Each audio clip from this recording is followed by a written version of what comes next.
अभी महाराज जी का बहुत सुंदर कार्यक्रम शिलोंग में हुआ और वहां पर भी बहुत वर्षा थी, बहुत संघर्ष हुए, लेकिन गुरु महाराज जी की कृपा से कार्यक्रम बहुत अच्छी तरह संपन्न भी हुआ।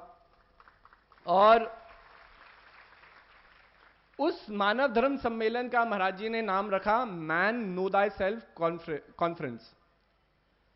तो मैन नो दाई सेल्फ, मानव अपने आप को जानो, ये इतना एक प्राचीन शिक्षा है कि अगर हम इतिहास में चले जाएं इसे ढूंढते हुए कि किस सभ्यता ने या किस व्यक्ति ने इस चीज को सबसे पहले कहा, तो इतिहास के पन्नों में हमारी खोज कहीं खो जाएगी। क्योंकि जितनी भी प्राचीन सभ्यता हुई, जितने भी प्राचीन धर्म हुए, अगर आप उनका अध्ययन करेंगे तो सारे धर्मों में मानव को अपने आप को जानने की प्रेरणा दी। अब आपका एक नाम है, आप अपने नाम को जानते हैं, आपके प्रियजन आपके नाम को जानते हैं, समाज में बहुत लोग हैं जो आपको पहचानते हैं, तो फिर क्यों कहा जा रहा है मानव अपने आप को जान? स्वाभाविक है, आप तो अपने नाम को जानते हैं, आप अपने आप से परिचित हैं, आप अपने प्रियजनों से परिचित हैं। आप किसी के पास भी सबसे पहली बार जीवन में मिलेंगे तो सबसे पहले आप अपने नाम का ही तो परिचय देते हैं। आप कहते हैं मेरा नाम ये है, दूसरा व्यक्ति अपना नाम बताता है, और नाम के जुड़ने से, नाम के जानने से आपका संबंध, आपका एक रिश्ता शुरू होता है। आप कहेंगे ये मेरे काम करने वाले कुलीग हैं, कोई मेरा बचपन का दोस्त है, कोई मेरे कॉलेज में पढ़ता हुआ मैंने दोस्त बनाया, ये वो व्यक्ति है। लेकिन नाम तो एक्सचेंज होते हैं, इंफॉर्मेशन एक्सचेंज होती है। तो ये क्यों कहा कि अपने आप को जानो? अब आप लोग अपना काम करते हैं, अपना व्यवसाय करते हैं, तो हर एक व्यक्ति अपने व्यवसाय को जानता है।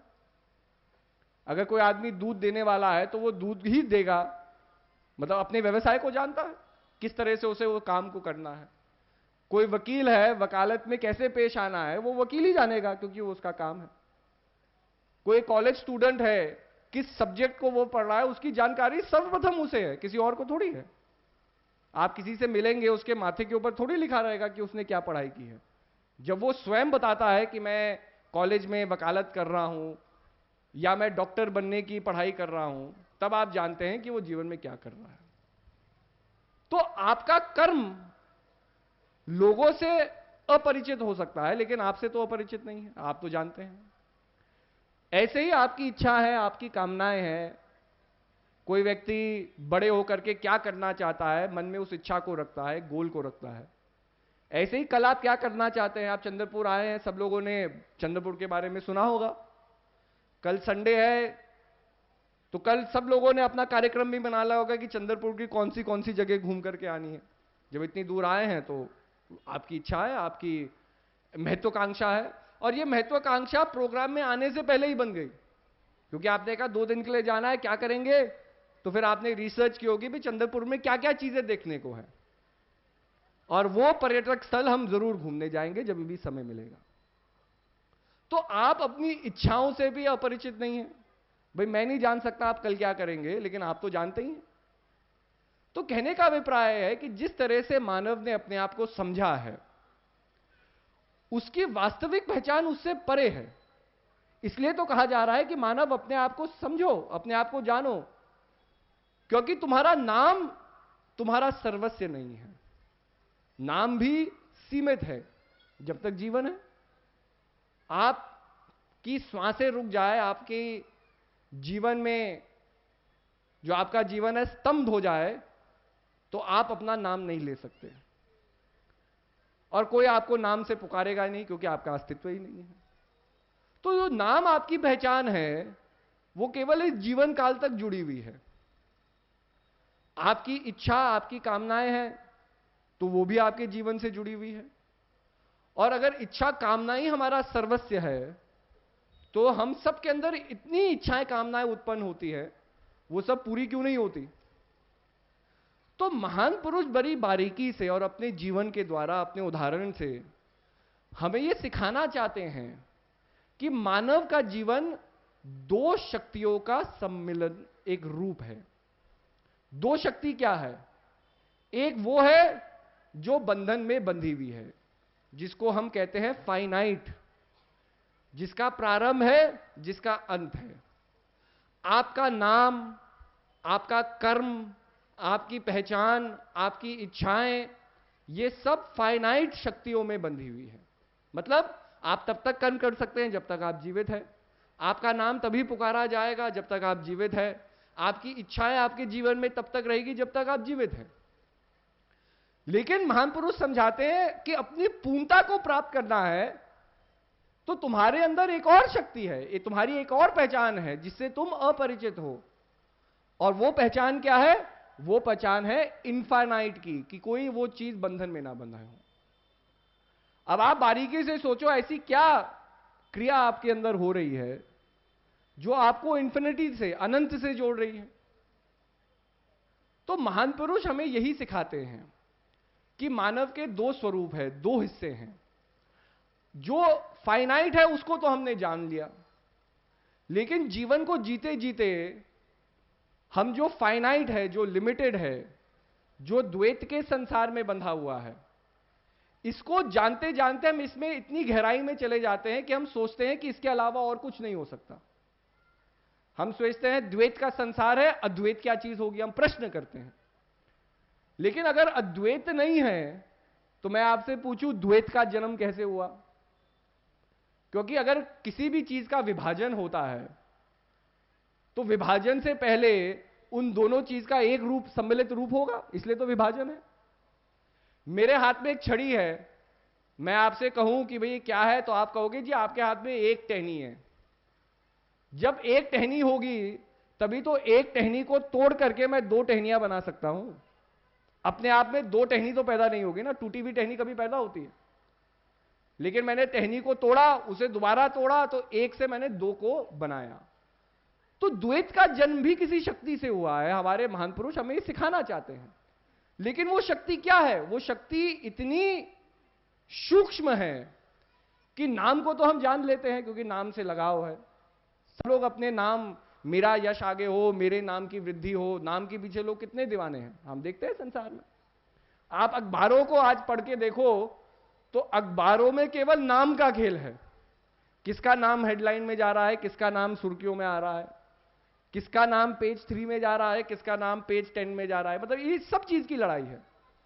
और आप देखेंगे जिस तरह से आज अखबारों के माध्यम से भी एक पर्सनालिटी को डेवलप किया जाता है, वो क्यों किया जाता है? क्योंकि लोग नाम के भूखे हैं। मतलब केवल संबंध नाम तक है, मेरा नाम हो, मेरा नाम हो, मेरी पहचान है। तो हमने जीवन को तो जिया लेकिन केवल नाम के प्रभाव में, केवल सांसारिक नाम के प्रभाव में।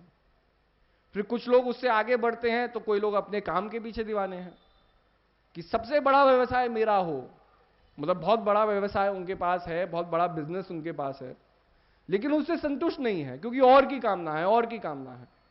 तो पूरा जीवन भर निकल जाता है केवल अपने व्यवसाय को आगे आगे करते हुए। लेकिन अगर केवल व्यवसाय को ही जीवन में आगे बढ़ाना जीवन का उद्देश्य था तो आज से भी समाज में कितने सेठ हुए, कितने धनी हुए, सब चीज उन्होंने पाली, लेकिन जब संसार को छोड़ करके गए तो अपने जीवन को केवल अंधकार और दुख में ही उन्होंने पाया। तो केवल व्यवसाय को ही बढ़ाना जीवन का लक्ष्य था। तो जितने अमीर लोग हैं आज संसार में, आज उनके अंदर संतुष्टि क्यों नहीं है? तो जीवन का सार जो द्वैत है उससे बढ़ करके है। अब उससे बढ़ करके हम कैसे जाने? तो सबसे पहले अपने अंदर जो आपका एक दूसरी छवि है, जो हिडन छवि है, उसको जानने का प्रयास करना है। अब ये छवि क्या है? तो मैं आपको एक उदाहरण देता हूं। कोई बहुत प्रसिद्ध कलाकार है, अपने चित्रों को बनाता है, एग्जीबिशन लगाता है। एग्जीबिशन में जगह जगह से लोग आते हैं, देश विदेश से लोग आते हैं उसकी चित्रकला को देखने के लिए। किसी को कोई चित्र बड़ा पसंद आता है, फिर नीलामी होती है, सब लोग अपनी अपनी इच्छा के हिसाब से चित्र को एक मोल देते हैं। कोई कहेगा मैं 10,000 रुपए दूंगा इसके लिए, कोई कहेगा मैं 20,000 दूंगा, कोई कहेगा मैं 2 लाख दूंगा। और आजकल तो आप मानेंगे नहीं कि कोई ऐसे चित्रकारों ने बनाए हैं जो करोड़ों में बिकते हैं। मतलब एक चित्र 2-3 करोड़ रुपए का होगा, तब जाकर के उसके ऊपर नीलामी लगती है। तो कहने का अभिप्राय यह है कि अगर मैं पूछूं कि अगर 2 करोड़ की कोई चित्र है, कोई कला है, तो उसके अंदर सबसे ज्यादा महत्व किस चीज का है? तो भाई कोई एक व्यक्ति कहेगा कि भाई कलाकार का महत्व है। भाई कलाकार का नाम ना हो तो कौन चित्र के पैसे दे? कोई कहेगा जी कलाकार तो बहुत हैं, कलाएं भी बहुत हैं, लेकिन जो माध्यम उसने उपयोग किया है वो बहुत जरूरी है। कि कोई लोग आजकल सोने के रंग से भी पेंटिंग करते हैं, तो स्वाभाविक है भाई सोने के रंग से पेंटिंग है तो उसका मूल्य अलग होगा। तो कोई कहते हैं कि भाई जो माध्यम ये इस्तेमाल करेंगे उसका मोल है। लेकिन एक सूक्ष्म चीज जब हम तर्क कर रहे हैं तो हमारी दिमाग से निकल रही है, वो ये है कि ऐसी क्या चीज है जिसके कारण आप चित्रकार की कला को देख सकते हैं, चित्रकार के कला को अनुभव कर रहे हैं, रंगों को देख रहे हैं, हर चीज को देख रहे हैं। ये सब कैसे संभव हो रहा है? तो कोई ज्ञानी व्यक्ति है वो कहेगा कि ये सब तब संभव है क्योंकि सबसे महत्वपूर्ण चीज है वो कोरा कागज, जिस कागज में उस चित्रकार ने अपनी कला को पेश किया। सोचिए, अगर आपके पास कोरा कागज नहीं है, आपने दुनिया के सबसे अच्छे कलाकार को बुला लिया कि भाई मेरा चित्र बनाओ, मेरी पेंटिंग बनाओ। कलाकार है, उसके पास कला भी है। आपने दुनिया से, देश विदेश से सबसे सुंदर रंग भी मंगा लिए, सबसे सुंदर रंग मंगा लिए। अब रंग भी है, कलाकार भी है, कला भी है और आप भी हैं, ऑब्जेक्ट भी है। लेकिन बिना कोरे कागज के क्या आपकी चित्र कभी बन पाएगा? ऐसे ही महान पुरुष समझाते हैं। जीवन में हम बहुत चीजों को देख रहे हैं, उनसे हम तर्क भी कर रहे हैं, हम अपने नाम के लिए संघर्ष कर रहे हैं, अपनी प्रतिष्ठिति के लिए संघर्ष कर रहे हैं, अपने जीवन में कर्म में आगे बढ़ने के लिए हम संघर्ष कर रहे हैं, हमारी इच्छाएं कामनाएं पूरी हो सबके लिए संघर्ष कर रहे हैं। लेकिन इन संघर्षों में हम महत्वता अपने जीवन की किसको दे रहे हैं? हम असार तत्वों को महत्वता दे रहे हैं। असार तत्व मतलब जो समय से बंधे हुए हैं, जो इस अद्वैत के चक्रव्यूह में हैं, हम उन्हीं को महत्वता दे रहे हैं। इसलिए हम अपने हायर सेल्फ को अभी नहीं जान पा रहे। जो दूसरी छिपी हुई शक्ति है, जो अद्वैत है, जो इनफाइनाइट हमारे अंदर है, उसको हम जान ही नहीं पा रहे।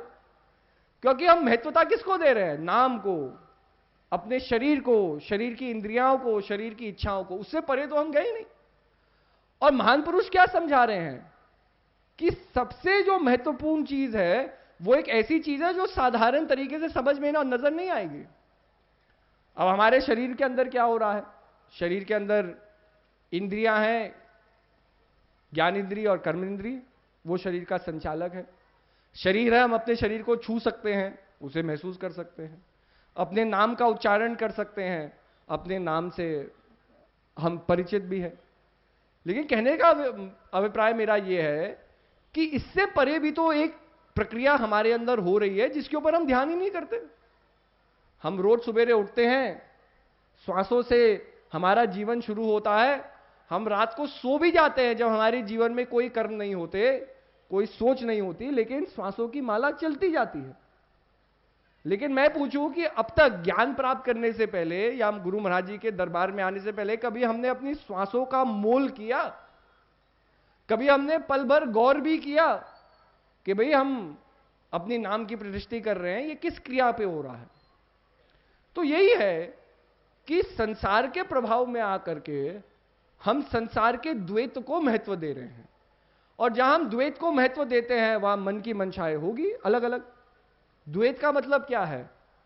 मन के अंदर किसी भी चीज को अच्छाई और बुराई में विभाजन करने की शक्ति ही द्वैत है, ड्युअलिटी है। कल आप चंद्रपुर में आए हैं, बहुत लोगों से मिलेंगे, आप ये पर्सनल एक्सपेरिमेंट ट्राई कीजिएगा। आप अपने मन से एक बात कहे, आपको कोई दूसरा व्यक्ति मिल ही जाएगा जो आपका तर्क करेगा। मतलब आप ये कहो कि मुझे आम बहुत पसंद है, कोई भी व्यक्ति इस बात को सुनेगा तो कहेगा जी मुझे आम पसंद नहीं, मुझे केले बहुत पसंद है। तो ड्युअलिटी कहां से उत्पन्न हो रही है? केवल हमारे मन से उत्पन्न हो रही है। अब आम हो या केला हो, या अनार हो या किसी भी प्रकार का फल हो, भगवान ने फल को एक उद्देश्य के साथ बनाया है कि जो भी फल को ग्रहण करे उसकी भूख, उसकी प्यास तृप्त हो। यही तो उसका ऑब्जेक्टिव है। अब भगवान ने सारे फलों को इसलिए नहीं बनाया ताकि हम संसार में ये कहे कि हमें कौन सी चीज अच्छी लगती है, कौन सी चीज बुरी लगती है। तो आप सोचो, जहां आपने मन में अच्छाई और बुराई का विभाजन किया, आपने द्वैत को जन्म दिया। संसार ने नहीं दिया, आपने दिया द्वैत को जन्म। और ये द्वैत हमारे ऊपर और प्रभावी क्या होता है कि जब आप एक चीज को चाहते हैं कि सारी चीजें जो मुझे अच्छी लगती है मेरी हो जाए, और जो सारी चीजें मुझे बुरी लगती है वो किसी और की हो जाए, यहीं पर जीवन का संघर्ष शुरू होता है। क्योंकि संसार में अच्छाई बुराई तो हम अपने मन से बांध रहे हैं ना। अब मान लिया मुझे आम पसंद है, आपको नहीं पसंद, मैं जबरदस्ती आपको आम खिला रहा हूं, तो आपका मूड तो अच्छा नहीं होगा। लेकिन जब तक कोई व्यक्ति मेरे जीवन में मुझे यह ना कहे कि भाई मुझे आम नहीं पसंद है और आप जबरदस्ती खिला रहे हैं, ये कोई बात होती है? तभी तो मैं अपने अहंकार से निकल सकता हूं। तो जीवन में अगर हम देखें, अच्छाई बुराई केवल हम मानव की नजरों में है, और जहां मन स्वार्थी है वहां बुराई जन्म होगी, और जहां मन दानी बन गया वहां अच्छाई जन्म होगी। तो अच्छाई बुराई नहीं है, लेकिन क्या है, हमारी मन की सोचो अलग अलग चीजों से प्रभावित है। कोई अपने नाम तक सीमित है, कोई अपने अहंकार तक सीमित है, तो वो अहंकार से ही तो बात करेगा, वो उससे ऊपर की बात कर ही नहीं सकता। भाई अगर मैंने 12वीं कक्षा तक पढ़ाई की है और कोई एडवांस बातें मुझसे करने लग जाए तो वो तो मेरी समझ से परे है ना। चाहे मैं हंस भी लूं, चाहे मैं सिर भी हिला लूं, लेकिन रात को घर में जाकर के यही कहूंगा, पता नहीं क्या आदमी बोल रहा था, कुछ समझ में नहीं आया, यही तो कहूंगा। अब उस व्यक्ति ने ज्ञान भी प्राप्त किया, वो मुझे समझा भी रहा है, और उसके अंदर ये भी भावना है कि मेरे जीवन में इस ज्ञान को प्राप्त करके मेरा भला हो। लेकिन घूम फिर करके उसने कर्म किया, 3 घंटे मेरे साथ भी बिताए, वो तो घर चला गया ये सोच करके मैंने इसका भला कर दिया। अब मैं घर में जाके कह रहा हूं, अरे 3 घंटे बर्बाद कर दिए मेरे कि पता नहीं क्या बोलता गया, मुझे समझ में नहीं आया। तो जब जीवन में अलग अलग रंगों को आप देखते हैं, आप देखते हैं कि भाई मन के अंदर कैसे कैसे प्रभाव उत्पन्न हो रहे हैं, और जब आप एकाग्रता से अपने प्रभावों के स्रोत को जानने का प्रयास करते हैं, तब आप उस ध्येय तक पहुंचते हैं जहां से हर चीज प्रकट होती है। और उस ध्येय के अंदर द्वैतता नहीं है। जो आपका सेंटर ऑफ एग्जिस्टेंस है, जो ध्येय है, उसके अंदर द्वैतता नहीं है, लेकिन ये चंचल मन द्वैत को पैदा कर रहा है।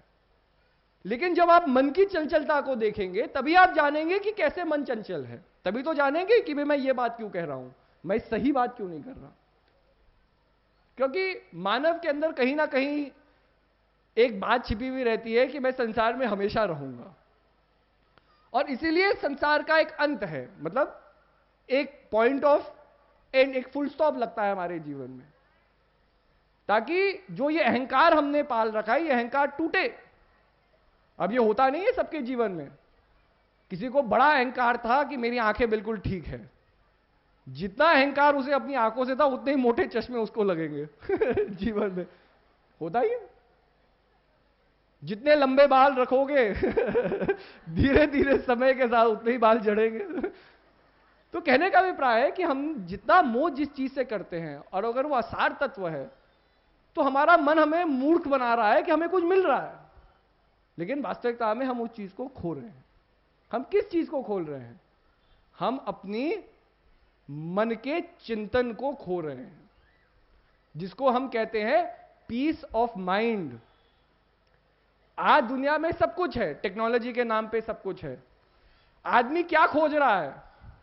पीस ऑफ माइंड ही तो खोज रहा है।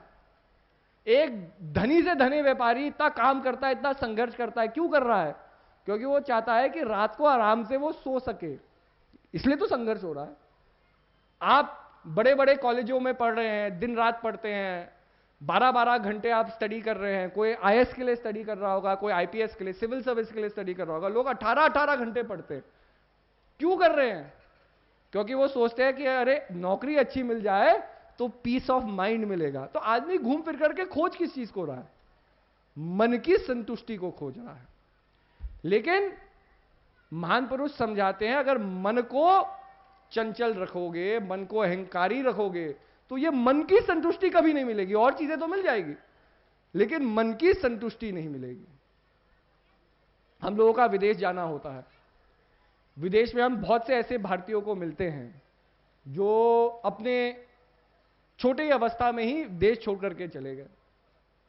उन्होंने कहा जी हम तो यहां आए, हमने सोचा कि यहां मेहनत करेंगे या हम अपने आप को स्थापित करेंगे, ताकि जो संघर्ष हमने भारत देश में गांव में पढ़ते हुए हमने उठाए, हम वो संघर्ष हमारी जो नेक्स्ट जनरेशन है, हमारी नई पीढ़ी है, वो ना उठाए, हमारे बच्चे ना उठाए। हम न्यूयॉर्क में एक टैक्सी वाले से मिले तो उनका नाम कुछ सिंह लिखा हुआ था उसके आईडी कार्ड पे। तो मैंने कहा सिंह है तो इंडिया से ही होंगे। तो मैंने तुरंत टैक्सी में बैठते ही पूछा, मैंने कहा आप कहां से है? तो कह रहे जी मैं पंजाब से हूं। तो मैंने कहा अरे अरे हम भी दिल्ली से हैं। तो बातचीत होने लग गई। तो मैंने कहा आप कितने साल पहले आ गए? तो मुझे कहने लग गया कि जी मैं तो कॉलेज में ही था तब मैं यहाँ आ गया, करीब 18-20 साल हो गए। मैंने कहा आपके बच्चे कह रहे कि सब लोग यहीं हैं। तो मैंने कहा आपको कैसा लगता है? तो कहता है कि हमने तो अपने आप को ही उल्लू बना दिया। मैंने कहा क्या हुआ? कहता है हम तो गांव देहातों से आए, हम तो पंजाबी या अपनी भाषा के अलावा कुछ और चीज बोलते नहीं थे। यहां आए तो हमें बड़ी हिचकिचाहट होती थी कुछ करने के लिए, क्योंकि गोरे लोग हमारे ऊपर हंसते थे कि ये ढंग से इंग्लिश नहीं बोल पा रहा। इस सब साइकोलॉजिकल प्रेशर में जब हमारे बच्चे फटाफट इंग्लिश बोलने लग गए, हम उन्होंने अपनी भाषा नहीं सिखाई हमने अपनी गुजराती नहीं सिखाई, अपनी पंजाबी नहीं सिखाई। हमने कहा अरे इंग्लिश बोलो। कहीं भी अपने परिवारजनों के आगे जाते थे कि देखो हमारा बेटा कितना अच्छा इंग्लिश बोल रहा है। हमने उन्हें अच्छे अच्छे कॉलेजों में दाखिला कराया। उसका परिणाम आज क्या है कि हमारे बच्चे हमारे घर में नहीं रहते। उनसे हम फोन पे भी बात करना चाहते हैं तो कहते हैं कि डैडी अपॉइंटमेंट से बात करो, हमारे पास फालतू बातों का टाइम नहीं है, अगर कोई जरूरी काम है तब हमसे बात करो, ऐसे बार बार फोन करके तंग ना करो। तो आप बताओ, आप अमेरिका तो चले गए, आपने तो एक सपना सोचा जीवन बहुत अच्छा होगा और हमारे बच्चे बहुत अच्छे निकलेंगे। बच्चों चलो अच्छे तो हो गए, प्रतिष्ठित हो गए, लेकिन जहां बच्चों ने अपनी संस्कृति को, अपने समाज को भुला दिया तो आपने क्या पाया? आपने अपने बच्चे को तो खोया, और क्या पाया? आज हम देखते हैं, जब मैं भी कॉलेज में पढ़ रहा था, करीब 80% हमारे कॉलेज के बच्चे होंगे जिनकी इच्छा यही थी कि वो विदेश जाएंगे, विदेश जाएंगे। विदेश का भूत सवार था, जैसे विदेश में पता नहीं क्या है। एक और व्यक्ति को हम जानते हैं, वो भी न्यूयॉर्क में रह रहे हैं। तो जब हम उनसे मिले, मैंने कहा कैसा जीवन है? कहते यार पूछो मत। तो कहते हैं मैं अपनी मंगेतर के साथ रहता हूं, लेकिन हफ्ता भर निकल जाता है जब हम एक दूसरे का चेहरा नहीं देख सकते। मैंने कहा क्यों? कहते हैं उसकी नौकरी का काम अलग है, मतलब अलग टाइमिंग का है, मेरा टाइमिंग अलग है। तो जब मैं सुबेरे उठता हूं, कभी कभी वो पहले ही नौकरी में चली जाए, और रात को कभी मैं देर से आता हूं तो जब तक मैं आता हूं वो सो जाती है, वो उठे ही नहीं।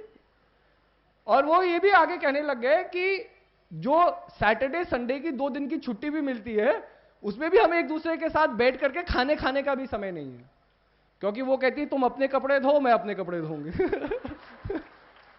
मतलब वो सारा समय भी। तो मैंने कहा तुम कर क्या रहे हो भाई?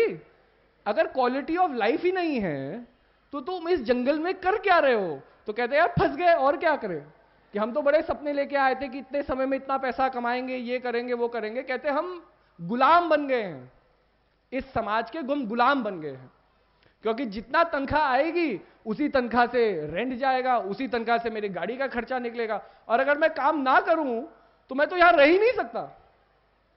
तो जितने भी मैंने कर्ज उठा रखा है, जब तक उस कर्ज को चुकाऊंगा नहीं तब तक मैं देश को नहीं छोड़ सकता। तो कहते क्या हम सोच के आए थे और हमारी स्थिति क्या हो गई। और ये किसी एक व्यक्ति के साथ नहीं, आप किसी को भी पूछ लो, जो भी बड़े वो गौरव के साथ आपको कहता मैं अमेरिका जा रहा हूं, 5 साल बाद उससे पूछना क्या है अमेरिका में जीवन। तो यही है कि मानव का मन ही इतना चंचल हो गया है कि हम भूल गए हैं कि भाई जीवन में खुशी क्या चीज है, जीवन में प्रसन्नता क्या चीज है, जीवन में आनंद क्या चीज है। और इसी प्रसन्नता, इसी मतलब सच्चित आनंद को मानव संसार में ढूंढ रहा है, लेकिन कहां ढूंढ रहा है? जहां वो चीज है ही नहीं। इसी के लिए महान पुरुष समझाते हैं अपने आप को समझो, सर्वस्व तुम्हारे अंदर है, संतुष्टि तुम्हारे अंदर है, बस केवल मन से परे होना है। और इसी चीज को गीता में भगवान श्री कृष्ण अर्जुन को समझाते हैं। वो कहते हैं अर्जुन, शरीर से बढ़कर के कोई शक्ति है और वो है इंद्रियां, लेकिन इंद्रियां अपने आप में सर्वस्व नहीं है, इंद्रियों से भी बढ़कर के कोई चीज है कहते हैं मन, लेकिन कहते हैं अर्जुन ये इस भ्रम में ना रहना कि मन ही सर्वस्व है। मन से बढ़ करके तुम्हारा चैतन्य स्वरूप है, तुम्हारी आत्मा है, तुम्हारी प्राण शक्ति है। लेकिन यह भी मत सोचना कि सब चीज तुम तक ही टिकी हुई है, कि तुम्हारे अंदर ही सीमित है, कि मेरे अंदर प्राण है तो हर चीज मेरे लिए है। नहीं, कि प्राण शक्ति से बढ़ करके केवल एक ही चीज है संसार में, और वो मैं स्वयं हूं। इसका मतलब भगवान कृष्ण ने कितने सरल तरीके से हमें स्टेजेस बता दिए। भाई आपको डॉक्टर बनना है तो लोग क्या करेंगे, पहले ग्रेजुएट साइंस में होंगे, फिर कॉलेज जाओगे और तब 5 साल बाद अपनी डिग्री के डॉक्टर बनोगे। एक स्टेप है ना, एक प्रोसेस है। ऐसे ही भाई अगर हम मुक्ति चाहते हैं, अगर हमारा जीवन उस सच्चित आनंद की प्राप्ति है, तो भगवान श्री कृष्ण ने समझा दिया। शरीर है लेकिन शरीर सर्वस्व नहीं है। इसका मतलब शरीर से बढ़ो, शरीर का त्याग करो, शरीर के मोह का त्याग करो। फिर कोई इंद्रियाओं में फंसा हुआ है तो कहा इंद्रिया का भी त्याग करो।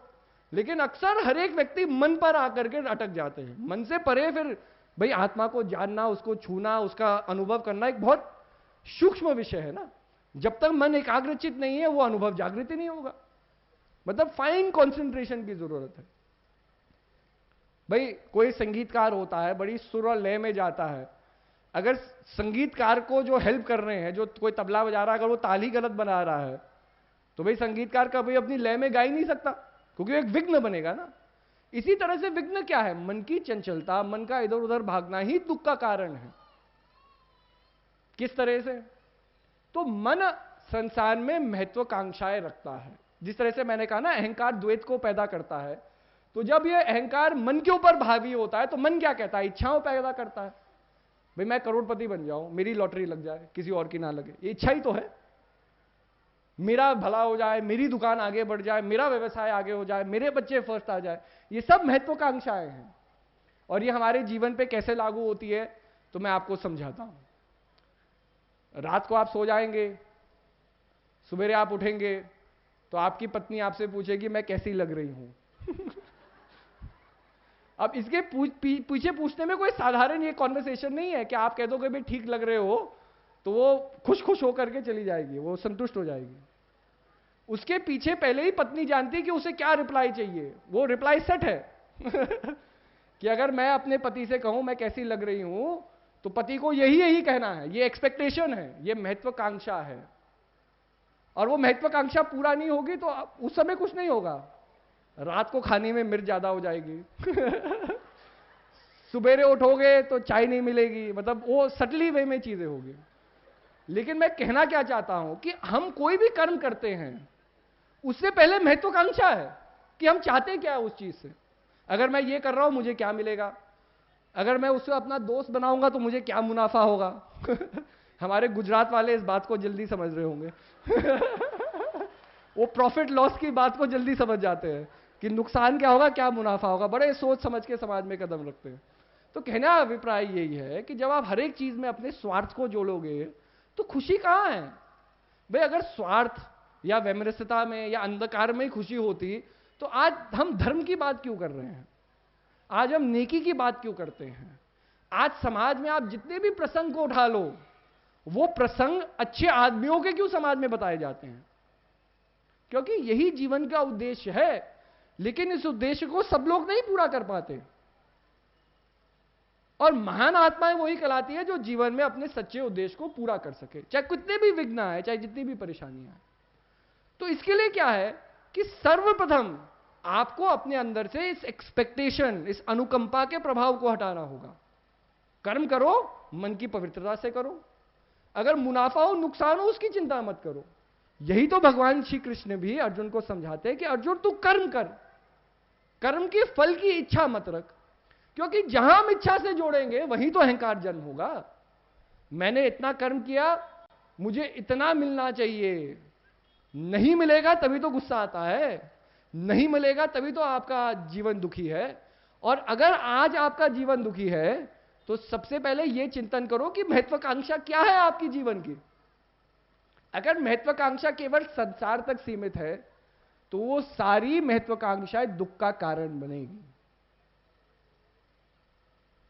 क्योंकि संसार की महत्वाकांक्षाएं क्या कहेगी कि मैं सबसे आगे रहूं, लेकिन ये कभी हो ही नहीं सकता। जीवन में एक अरब से भी ज्यादा लोग संसार में रह रहे हैं। मतलब वर्ल्ड पॉपुलेशन को देखा जाए तो वर्ल्ड पॉपुलेशन कहां है, 6 बिलियन की मानी जाती है। अब इसमें आप सबसे सोचे कि भाई मैं ही आगे रहूंगा तो कितनी मूर्खता की बात है, क्योंकि जरूर किसी चीज में आप जरूर आगे रह सकते हो, लेकिन किसी चीज में आप पीछे भी रहोगे संसार में। कोई आदमी उम्र से आगे है तो हो सकता है अकल से पीछे हो, कोई आदमी पैसे से आगे है लेकिन दया से पीछे हो। मतलब कहीं ना कहीं ये थोड़ी होगा कि आप सबसे आगे रहो, लेकिन मन जब अहंकारी है तो वो इन्हीं प्रभावों को पैदा करता है। इसलिए सर्वप्रथम अपने आप को समझो, अपने अहंकार को दूर करो, और अपने अहंकार को केवल अपने आप को जानने से ही दूर होगा। किस तरीके से? जब आप अपने जीवन का साक्षी बनते हो,